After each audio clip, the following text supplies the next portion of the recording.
Graças e paz, igreja, amém. Podeis assentar. Mais uma oportunidade que o Senhor nos concede de estarmos juntos. Como já foi muito bem dito aqui, sou do Ministério Fé para Todos, lá de Guaba Grande. Estou acompanhado hoje de uma comitiva abençoada, né? O Senhor realmente mandou uma caravana de fogo. E glórias a Deus por isso. Eu vou convidar a igreja, hoje nós vamos meditar aqui no livro de Atos, Atos dos Apóstolos, capítulo 10. Eu vou ler alguns versículos, peço que os irmãos deixem aberto no livro de Atos, capítulo 10. Amém? Passagem muito conhecida. Hoje nós aqui reunidos para um culto de ação de graças, 21 anos, data cabalisticamente importante, 3 vezes 7, 21. Louvado seja o nome do Senhor.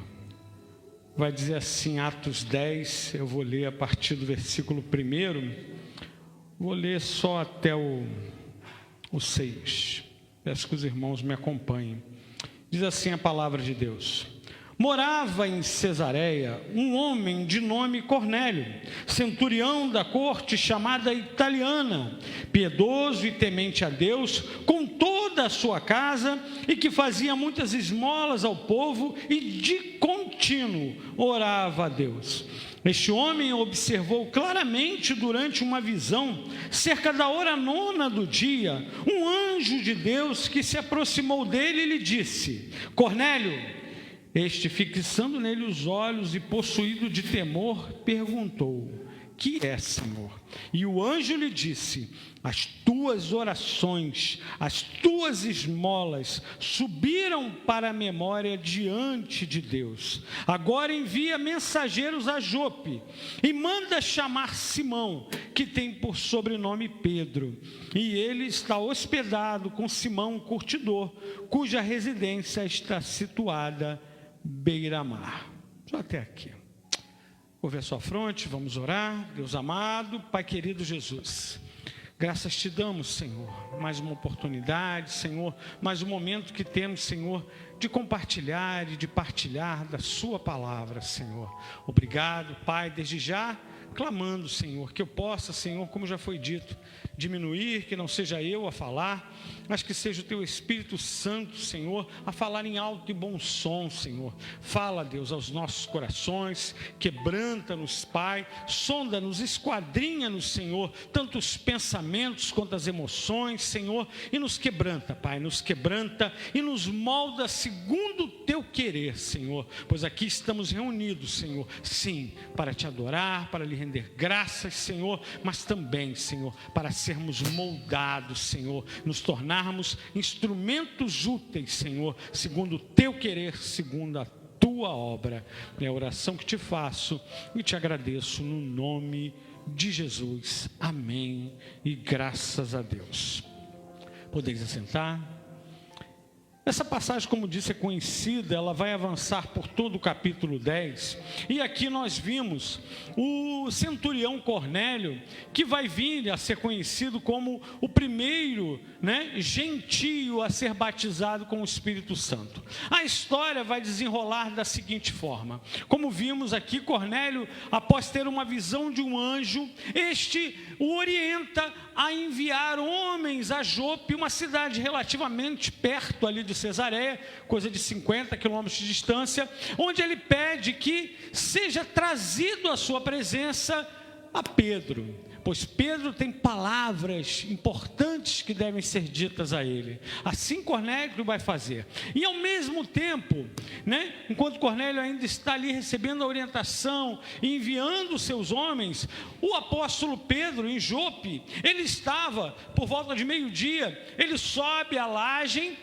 enquanto aguardava o horário do almoço, enquanto aguardava que o almoço fosse servido, ele sobe e começa a orar a Deus. Deus. E Pedro também tem uma visão. Sendo que a visão de Pedro, ela faz como que um lençol descendo do céu e nela vários animais. E a palavra do Senhor vem a ele: Pedro, levanta-te, mata e come. E Pedro fala: não, Senhor, não vou fazer isso. Nunca chegou nada imundo aos meus lábios, Senhor. Não vou fazer isso. E por 3 vezes essa visão acontece, até que o Senhor vai falar a ele: não considereis impuro nada do que eu santifiquei. E aí o apóstolo Pedro, que naquele momento, quando tem a visão, ele meio que deve pensar que estava passando por uma prova de ortodoxia. Tipo, Pedro sendo judeu, jamais chegou à boca dele algo que não fosse dentro da regra judaica, dentro de Levítico, que podia ou não ser comido. Jamais ele havia feito assim. E ele talvez ali naquele primeiro momento, né, achou: será que o Senhor está me testando dentro da lei, dentro da palavra? Mas na sequência, né? E ele fica meditando: meu Deus, o que será que foi isso? O que será que significa essa visão? E na sequência, os 2 enviados de Cornélio vão chegar à casa e, chamando por ele, vão dizer: olha, o nosso Senhor lá, o nosso centurião, ele teve a visão de um anjo que o orientou que mandasse buscar o Senhor, pois ele o aguarda, pois ele precisa ouvir as tuas palavras. E ali Pedro já começa a entender aquele mistério, pois sendo ele centurião romano, né, Deus já começa a quebrantar o coração de Pedro ali e fala: pois é, eu estou considerando imundo aquilo que Deus anda santificando. E Pedro vai caminhar com eles, e 2 dias depois ele vai chegar à casa de Cornélio.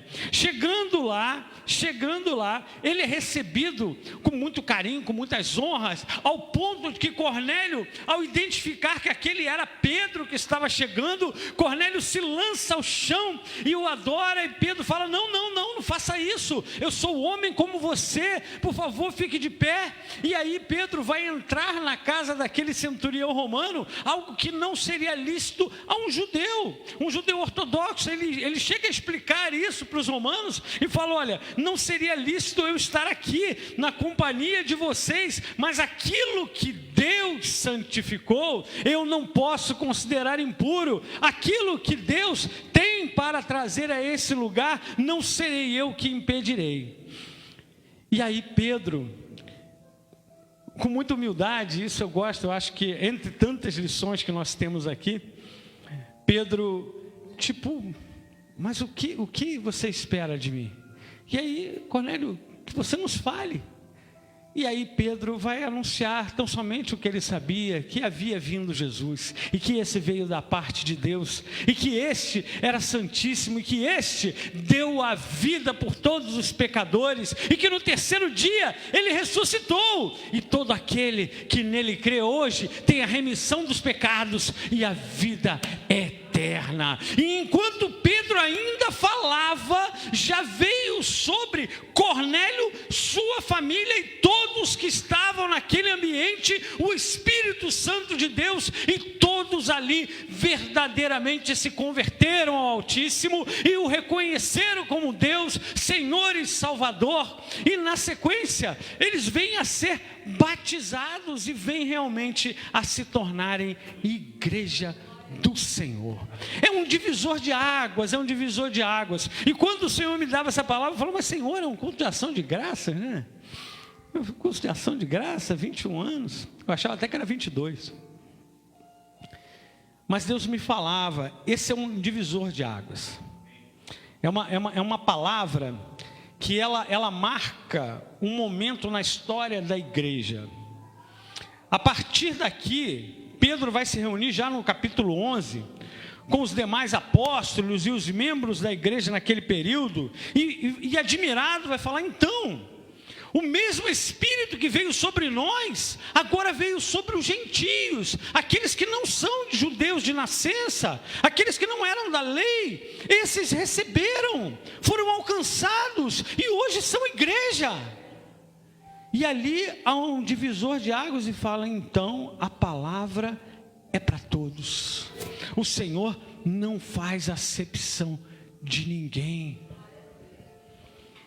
E a partir daquele momento, embora vai ter mais um momentozinho mais à frente, que Paulo e Pedro têm que ter uma conversa mais séria, porque Pedrão, de vez em quando, voltava lá para a ortodoxia, voltava para o judaísmo, no temor ao Senhor, né? Às vezes a gente se apega a práticas religiosas, rituais, a gente se apega no temor, não é simplesmente por religiosidade, é por respeito, né? Onde a gente tem aquele zelo pela casa do Senhor, pelas coisas de Deus, e não era diferente com Pedro.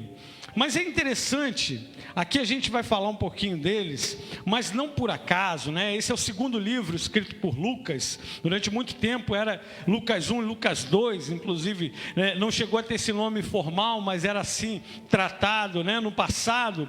Mas é quase que uma continuidade do Evangelho de Lucas, onde você vai começar já vendo Jesus ressurreto, né? Passando os 40 dias com ele, mas ao longo desse livro vai ter vários pontos importantíssimos, né, dentro da obra, dentro da visão.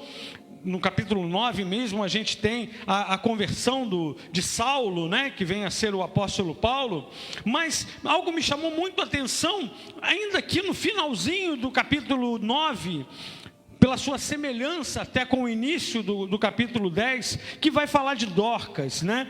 E ele vai falar aqui no versículo 36 do capítulo 9, que havia em Jope uma discípula por nome Tabita, nome este que traduzido quer dizer Dorcas. Ela era notável pelas boas obras e esmolas que fazia. Se você reparou aqui no início também, né?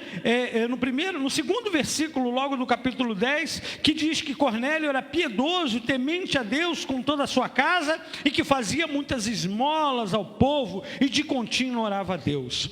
Você repara, e não por acaso, óbvio, dentro da palavra nada é por acaso, mas você vai ter uma discípula no capítulo 9, no final do capítulo 9, você tem uma discípula do Senhor, né, que ela vem a ser ressuscitada. Na oração de Pedro, ela retorna à vida, e essa mulher era tratada aqui de boas obras e fazia esmolas. E aqui a gente vê de novo, né, que tinha essa questão das boas obras e esmolas também diante de Cornélio. E aqui eu acho um ponto importante para a gente ver o seguinte: Deus está mostrando como eram iguais. Fosse um discípulo do Senhor, um homem do povo comum.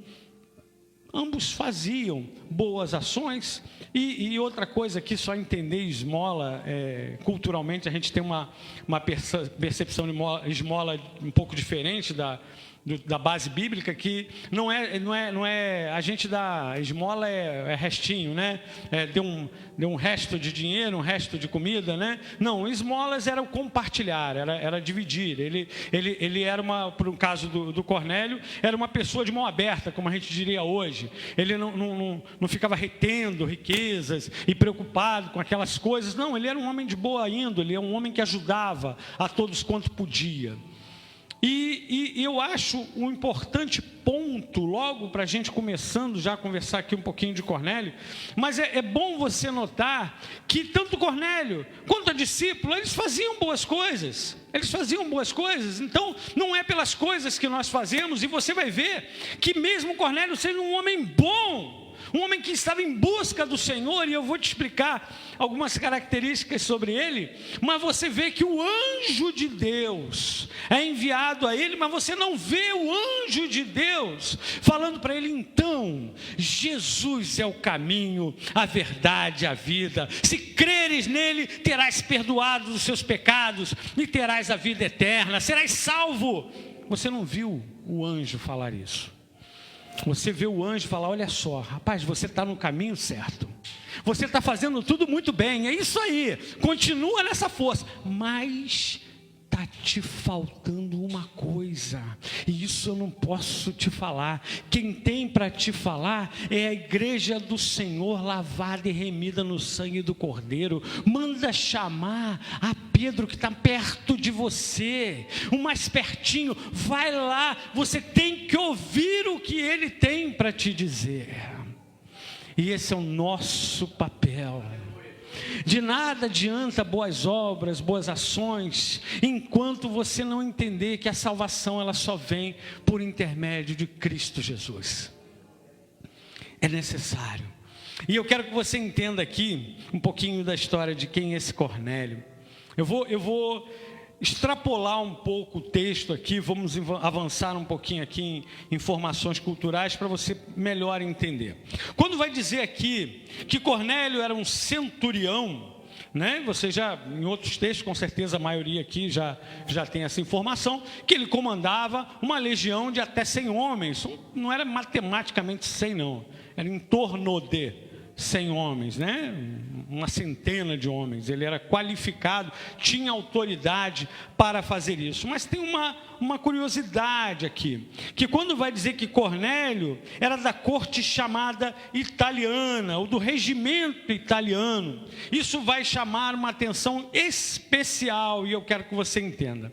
O regimento italiano era formado pelos centuriões, ou melhor, pelos soldados, né? Pela elite romana, aquele romano de raiz, aquele que realmente tinha todo um reconhecimento da capital, da nação, do Império Romano, e era formado por voluntários. Na sua maioria, quase que sua totalidade, eram grandes guerreiros cujos méritos e batalhas o garantiram um status, uma condição financeira estável, onde eles, por desejo próprio, se realistavam voluntariamente como vou continuar. E aí, neste ponto, eles costumavam escolher para onde iriam servir. E aí você vai reparar aqui pelos atos, como a gente vai dizer aqui, né? Que não só pelos seus atos no sentido de boas obras e esmolas, mas você repara que o texto vai falar e que de contínuo orava a Deus. O texto não vai dizer que ele orava a deuses, ou que ele simplesmente orava. Ele orava a Deus. E você vai percebendo no texto, e isso era interessante, que não era tão atípico assim, mas Cesareia é uma cidade portuária, é uma cidade cuja influência era global, hoje a gente fala de cultura globalizada, né? Ela tinha um mix de culturas e de informações, entre elas, obviamente, a cultura judaica. E é o que tudo dá a entender, esse romano, esse centurião, ele já era um pré-prosélito, ou seja, ele estava caminhando para a fé judaica. Mas algo vai chamar a atenção, porque você não o vê interessado, por exemplo, em buscar uma sinagoga, você não vê ele interessado em buscar alguém da tradição judaica, mas ele estava interessado em Deus. Isso é algo que a gente tem que refletir um pouquinho, porque no período romano, ali no período que Jesus vem ao mundo, não por acaso, é um período onde a carência espiritual era enorme. Você vai ter ali o movimento helenista dos gregos, com muitos questionamentos, onde eles estavam ali já caminhando, se afastando já um pouco da cultura politeísta, indo para uma cultura antropocentrista, ou seja, eles começavam a adorar a lógica, adorar o próprio homem. Havia essa tendência, havia os gnósticos, os agnósticos, havia um momento de toda uma fragilidade espiritual. O mundo carecia de Deus, o mundo estava faminto de Deus. E você vê um romano que vem de uma cultura, muito politeísta mesmo, né? Onde, e volta a dizer, esse romano, você está falando de um que ganhou honras e glórias dentro do império, logo alguém que passou por inúmeras batalhas, alguém que tinha muito sangue nas mãos, alguém que viu coisas terríveis, com certeza, e era um homem que estava em busca de Deus. E com certeza ele não encontrou um monte de estátuas, ele não encontrou no meio a sacrifícios pagãos, ele não encontrou no meio da orgia, que era parte do processo de adoração naquele tempo, ao ponto de que ele prefere, mesmo tendo honras e glórias no seu povo, ele prefere se afastar de Roma e ele vai lá para longe, ele vai lá para Cesareia, muito longe. Ele vai para lá e prefere servir lá. Ele leva a família dele toda. E ainda vai dizer no texto com alguns amigos íntimos, eu sinto que ele levou um caminhão de gente com ele e vamos para lá. Porque você vai entender que a cultura judaica já ganhava mundo em um aspecto muito marcante, que não mudou ao longo do tempo. Eles adoravam um único Deus. Ainda hoje, o mundo só conhece 3 religiões que adoram um único Deus, né? Os cristãos, os muçulmanos, aí a gente vai botar o católico, né? Que é cristão, mas dentro de uma tradição. Então, são os 3 que professam um único Deus. Isso, com certeza, atraiu esse homem que não estava atrás de uma religião. Você nota isso, e eu volto a dizer, se ele bem quisesse, ele podia se declarar ali já prosélito, ele podia já, e o texto não ocultaria isso, ele já seria, né, como os comuns da sinagoga. Mas não, mas você vê que ele guarda a tradição de oração, quando vai dizer que ele estava na hora nona, 3 horas da tarde, era quando ele estava orando, que era a prática dos judeus, que era o horário que se ofertavam, e que o incenso subia, e que as ofertas queimadas, a fumaça subia ao Senhor, era a hora de oração, e ele já tinha esta prática, e como disse, o texto vai dizer que ele orava a Deus. Algo me chamou a atenção, enquanto eu ministrava, até eu já ministrei essa palavra em outra ocasião, e um irmão leu um salmo, o Salmo 86, e ele leu a partir daqui, quer ver? Aqui, a partir do versículo 7, o Salmo 86, isso me chamou muito a atenção, porque eu quero que vocês entendam que a prática da oração ritualística dos judeus, ela ainda hoje, ela envolve a leitura do Salmo, tá? Isso ainda hoje, isso não mudou.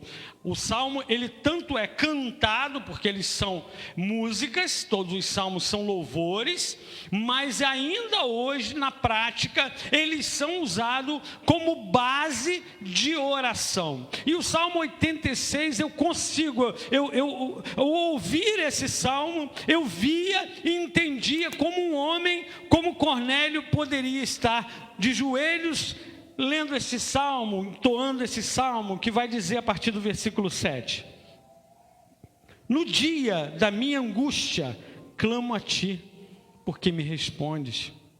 Não há entre os deuses semelhante a ti, Senhor, e nada existe que se compare às tuas obras. Todas as nações que fizestes virão a prostrar-se-ão diante de ti, Senhor, e glorificarão o teu nome, pois tu és grande e operas maravilhas, só tu és Deus. Ensina-me, Senhor, o teu caminho, e andarei na tua verdade. Dispõe-me o coração para só temer o teu nome. Dar-te-ei graças, Senhor, Deus meu, de todo o coração, e glorificarei para sempre o teu nome, pois grande é a tua misericórdia para comigo, e me livraste a alma do mais profundo poder da morte. Não sei vocês, mas eu conseguia ver Cornélio diante de uma oração como essa. E eu quero que você entenda que Deus ouve a nossa oração. Ele não está alheio ao que se clama, ao que se busca. E esse mundo tem muita gente clamando. Tem muita gente clamando. Eu, no trabalho, conversava e muito me lembra, né, e não por acaso o próprio Espírito nos lembra, que ainda hoje tem muita gente orando a Deus, ao Deus genérico, a Deus. Como diz a palavra, os céus e a terra proclamam sua glória. É um absurdo alguém dizer não existe Deus. Loucura, loucura. É impossível não haver uma inteligência e um amor maravilhoso por trás da criação. E muitos reconhecem, existe um Deus. Muitos o temem até. Porque se existe um Deus, e Ele é tão poderoso para criar todas as coisas, então eu não posso, né, como dizem por aí, tirar farinha com Ele, eu não posso ficar brincando com Ele não, porque Ele tem toda a autoridade e todo o poder, e tem muita gente que tem consciência disso. Mas muita gente está brincando de viver. Brincando de viver? Porque não basta você saber que há um Deus, não basta você o temer, porque Ele é Deus, que Ele é Deus, como diz aí o louvor, né? Se Ele fizer, Ele é Deus, se Ele não fizer, Ele é Deus, Ele é Deus. A gente sem Deus não é nada, Deus continua sendo sempre Deus. Mas as pessoas vivem como se fossem naturalmente não depender, né, dele para nada, ou achar tão somente que vão viver no automático, né, uma vida boa e agradável, ad eterna.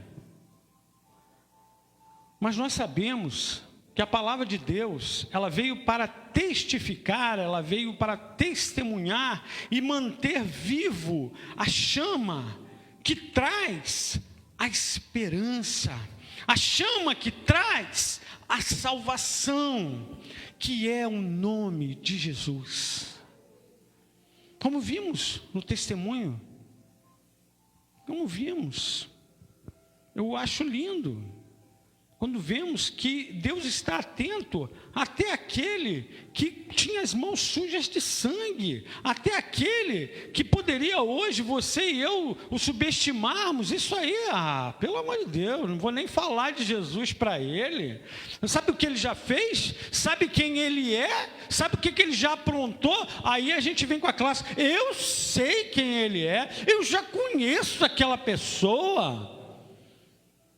Deus conhece muito mais. Ele conhece os nossos pensamentos. Ele conhece as nossas emoções. Ele também conhece as nossas lágrimas. É no secreto que Ele se revela. E esse homem, ele tinha fome e sede de justiça. Ele tinha fome e sede de Deus. E conforme este homem, tantos outros estão por aí. Se você voltar aqui no capítulo 8, você vai encontrar Filipe, né? Filipe que vinha evangelizando e convertendo a muitos em Samaria. Filipe é enviado pelo Senhor. Filipe, vai ao deserto, Filipe. Vai lá para o meio do deserto. E lá você vai falar quem eu mandar. E Filipe vai para o deserto e vem passando uma carroça com um etíope. Um homem da África, um homem que não era judeu, simpatizante, como disse igual aqui o Cornélio, também olhando as Escrituras. E Filipe, é motivado pelo Espírito, compreendes o que lê? E ele vai falar, como compreender se ninguém me explica? Como vou entender se ninguém me explicar?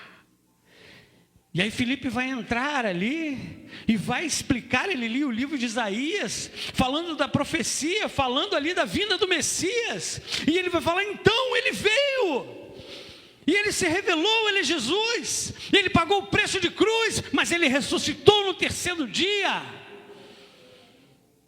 E o eunuco creu e falou, olha, nós temos água aqui, o que impede que seja eu batizado? Nada. E Filipe ali o batiza, e o Senhor o arrebata para longe, mas aquele etíope segue viagem. Aquele etíope seguiu viagem. conforme Ele. E nós vamos ver tantos, a partir do versículo 12, aqui a partir do 13, é que começa mais a perseguição. E aí eu quero que você também entenda isso, que é bom compreender, que no capítulo 2 é quando você tem ali o batismo do Espírito Santo sobre todos os apóstolos, e aí eles pregam e milhares se convertem. A partir daquele momento, a igreja chama a atenção do mundo, um mundo vil, um mundo que jaz no maligno e um mundo que os odeia. E a partir daquele momento a igreja começa a se mover. A partir daquele momento a igreja segue por toda a Judéia, vai chegar a Cesareia, e logo eles vão estar ganhando o mundo, mais a partir da pessoa do apóstolo Paulo. Mas o fato é que a igreja não estava confortável aqui. Pedro, quando é chamado, ele tanto que você vai ver que ele estava ali meio inseguro. Se você ler depois o texto comigo e tal, ele estava inseguro, né? Tipo, nossa, o que Deus está preparando aqui? O que Deus tem para mim? O que eu tenho que fazer aqui? E eu sou muito tocado porque eu amo a simplicidade conforme os fatos se desenrolam aqui. Pedro estava com fome, diz o texto, ele estava com fome ali. Acredito que a oração dele, Senhor, que essa comida fique pronta rápido, Senhor, porque o negócio está difícil. Tanto que quando ele vê a visão, ele fica ainda questionando, será que é porque eu estava com fome? Né? Tipo, poxa, será que eu estou sonhando com os negócios já meio sem nexo, que eu estou com muita fome? Né? Pedro estava preocupado com suas próprias coisas, estava preocupado com a sua própria vida, com o que tinha aqui, né? Os seus desejos, as suas vontades. Mas o Senhor o lembra para que ele foi chamado, pelo que ele foi comprado. E nós também. Às vezes a gente está assim, né? A gente está em casa, está frio, né? Está tão bom, ficar aqui quentinho, embaixo do cobertor, comendo uma pipoca, vendo uma televisão. A gente às vezes está tão confortável e tão saciado que a gente não ouve mais a Deus. No outro dia eu lia, não vou lembrar agora, não sei, acho que foi C.S. Lewis, que ele dizia que uma das coisas terríveis, C.S. Lewis, a gente está falando do início do século XX ali, C.S. Lewis ele vai dizer que as pessoas estavam indo à igreja para encontrar paz e felicidade. As pessoas estavam indo para encontrar paz e felicidade. E muito provavelmente algumas pessoas estavam saindo do culto. Gostei muito desse pregador, não. Esse louvor não me tocou. Não falou comigo. Só que a igreja, ela não foi instituída, criada, amada pelo Senhor Jesus, para que eu e você tivéssemos paz e felicidade, ao menos não nesse mundo. Isso é um subproduto maravilhoso que acontece conosco. Mas a igreja foi criada para oferecer salvação e santidade. A nós que não somos merecedores, não se iluda, não se ache tão santo, tão bom, tão perfeito. Em nada eu e você somos diferentes de Cornélio. Em nada. Nós pecamos por palavras, pensamentos, omissões, atos.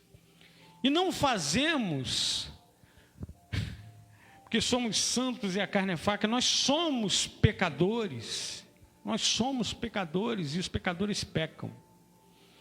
A nossa sorte é que Deus, além de ser misericordioso, e misericórdia é não dar aquilo que nós merecemos. É como o condenado que cometeu um crime, ele sabe que a sentença dele é aquela, e ele fala, tenha misericórdia, não me condene dessa forma.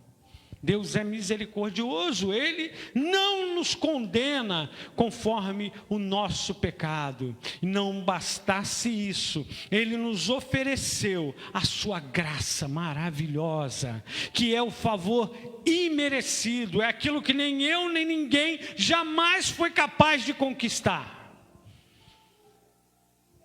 Foi conquistado por Cristo na cruz, para que todo aquele que nele crê não pereça, mas tenha a vida eterna e que encontre salvação e remissão de pecados.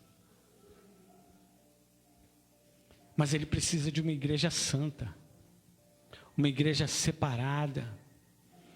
Quando você volta no Antigo Testamento, tem momentos marcantes. Há pouco tempo eu pregava em cima do livro de Josué, e o Senhor, eu disse que eles vão atravessar o Jordão estava num período de cheia, um milagre, eu acho lindo, tremendo. Josué ali assumindo a liderança ainda, herdando depois do ministério de Moisés, e aí o Senhor vai falar para ele: santifica o povo, porque amanhã vocês atravessarão, amanhã vocês conquistarão a promessa. Santifica-os. E aí tem uma coisa engraçada. Santificar naquele momento do Antigo Testamento era literalmente tomar banho, tá bom? Era literalmente tomar banho, se lavar e tal. Claro que com todo um entendimento de que algo muito mais sério estava acontecendo. Vamos nos preparar. Além do Jordão, temos vida nova. Além do Jordão, está a promessa pela qual, no caso ali, eram os pais dele que tinham caminhado, porque era a nova geração que estava prestes a tomar posse das terras. Mas como sabemos, o Antigo Testamento é sombra do Novo. E se eu e você queremos ver a promessa de Deus, nós queremos ver o que olhos não viram, o que ouvidos não ouviram, nós queremos ver o que Deus preparou para nós. Nós queremos ver, mas é necessário nos santificarmos, nos separarmos e buscarmos a Deus. Estarmos atentos ao que Ele tem falado à sua igreja. Nós às vezes estamos escolhendo para quem anunciar, como anunciar, e desperdiçando aquilo que Deus nos dá, que é o próprio fôlego de vida. Nós não notamos, lembra que eu falei ainda há pouco, que tem gente brincando de estar vivo? Hoje a gente está aqui, amanhã o Senhor nos chama. A gente às vezes tem uma mentalidade: não, porque eu ainda estou muito novo, ou vivi pouco. Só que não tem isso não. O Senhor chama crianças. Quando chega a hora, chega a hora. Nós não sabemos a nossa hora. Pode ser agora. Quantos já morreram ministrando a palavra? Muitos morrem dormindo. Vai deitar achando que amanhã vai ser um novo dia, e já foi. Tudo que nós temos é o agora. Tudo que nós temos é o agora. E o que nós precisamos para agora, isso Ele já nos deu. É o próprio fôlego de vida. É a graça. É a palavra. E que todos nós, que já o conhecemos, não retenhamos, isso, a palavra de Deus vai usar isso muito para dízimo e oferta, mas que nós não retenhamos aquilo que não é nosso, que nós não retenhamos a palavra para nós somente. A palavra, ela é para ser dada, a boa nova é para ser anunciada, a salvação é para ser entregue ao mundo, e todo aquele que buscar, todo aquele que ouvir. O Senhor não mandou eu e você convencermos ninguém, amém? Nós não somos convencedores, tá bom? A gente não tem que vir com milhões de argumentos e dizendo por causa disso, por causa daquilo. Isso é bobagem, isso é bobagem.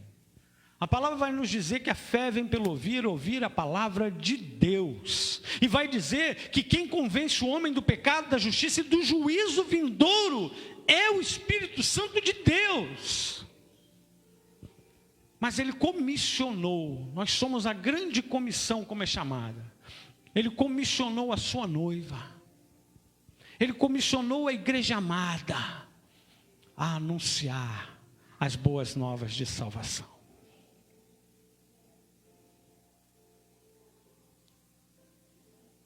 E nós estamos, se você ainda não percebeu,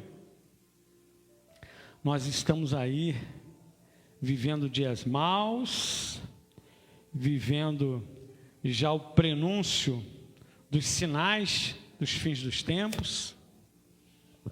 O tempo está se encurtando, a volta do Senhor não tarda. Dias muito mais difíceis estão por vir,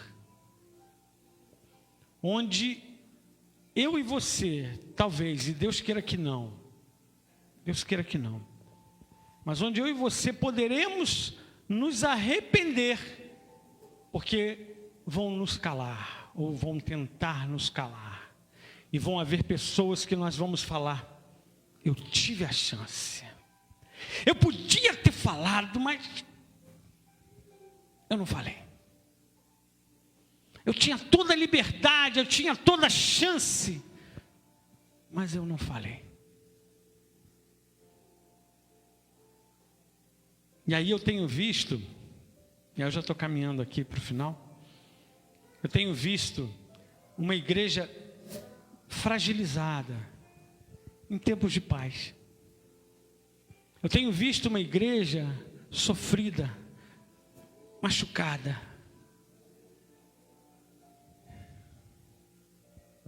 Uma igreja triste. Mas Deus falava comigo, quando Ele me dava essa mensagem, que eu quero que você entenda que é uma mensagem de esperança. Porque se você reparou, quando a gente começa essa história, você vai ter duas pessoas orando, né? Você tem Pedro e você tem Cornélio. E nos dois casos, um totalmente perdido ainda, buscando um Deus que ele só conhecia de ouvir falar. E o outro, que já o conhecia no íntimo, como eu e você só podemos sonhar. Mas a oração de ambos foi ouvida. A oração de ambos chegou diante do Senhor. Eram orações sinceras, eram orações de corações quebrantados. E em ambos os casos, o Senhor respondeu.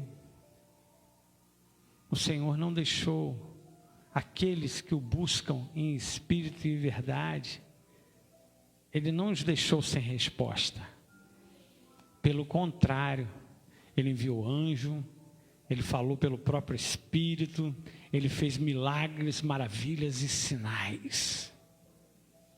E Deus é eterno, Ele é o mesmo ontem, hoje e eternamente. Deus não muda. Deus não muda. Isso é o tremendo. O Deus da Bíblia é o seu Deus, é o meu Deus, é Ele que pode nos sustentar, porque a palavra diz que quando estamos fracos, é aí que o poder de Deus se aprimora em nós. Digo fraco, sou forte. Não pela minha força, não pela força do meu braço. Maldito homem que confia na força do próprio braço. Nossa! Não. Mas aquele que atentamente ouvir a Deus e os mandamentos seus obedecer, as bênçãos te alcançarão. E Ele vai te pôr de pé e vai te dar vitória, porque Ele é o general dos generais, o Senhor dos senhores, o Rei dos reis. E Ele nessa noite está falando com certeza ao coração de muitos, mas a essência de tudo que a gente disse aqui seja igreja. Se você já entregou a sua vida a Cristo, se você já o reconheceu como seu único e suficiente Salvador, dê ouvidos a Ele. Ele vai dizer que quem o ama é aquele que faz aquilo que Ele manda. Que Ele não quer só ouvir, Senhor, eu te amo. Falar é fácil. Se fosse só para isso, Ele não tinha subido na cruz. Que Ele falou, amo todo mundo aqui, amo vocês. Beleza, sou o próprio Deus. Fui. Não. Ele provou. O inocente deu a vida por mim, como prova de que me amava. Ele nos ama. Ele não mede esforços. Ele não vê limites. Ele não conhece impossíveis. Esse mesmo Deus, Ele ainda está com as portas do arrependimento abertas. Esse mesmo Deus ainda está esperando por aqueles que estão se arrependendo de seus maus caminhos. Esse mesmo Deus ainda anseia por adotar uma multidão de filhos para abraçá-los, amá-los e com eles estar por toda a eternidade. Não deixe para amanhã, não deixe para depois. Enquanto há tempo, há esperança. Enquanto há vida, há esperança. Para a gente encerrar, abre comigo, Salmo 34. Eu vou ler aqui os versículos 17 e 18. Salmo 34, versículos 17 e 18. Salmo 34 é muito conhecido de muitos. Eu separei só esses dois versículos. E quero que você entenda, antes que eu encerre, Deus está falando com você, não é com a pessoa que está do seu lado, não. Deus está falando com você mesmo, tá? Você não está aqui por acaso, não foi de modo fortuito ou ocasional. Assim como essa igreja foi edificada nesse lugar, por vontade de Deus. E Deus tem um propósito aqui. Deus tem um propósito aqui. Isso não é de hoje, né? Ao longo desses 21 anos, eu estava ali, eu estava até conversando com os irmãos, eu lembro da visão de Dona Helenice. A irmã Helenice, ela teve a visão daqui. E Deus não falou com ela por falar, não. Há um grande propósito. Se ainda estamos aqui, é porque tem muita coisa por vir. Não subestime aquilo que Deus santificou. Não menospreze aquilo que Deus separou. Deus tem um propósito e nada pode impedir os desígnios do Senhor. Salmo 34, versículo 17 diz: clamam os justos e o Senhor os escuta e os livra de todas as suas tribulações. Perto está o Senhor dos que têm o coração quebrantado e salva os de espírito oprimido. Amém? Que o Senhor possa completar essa palavra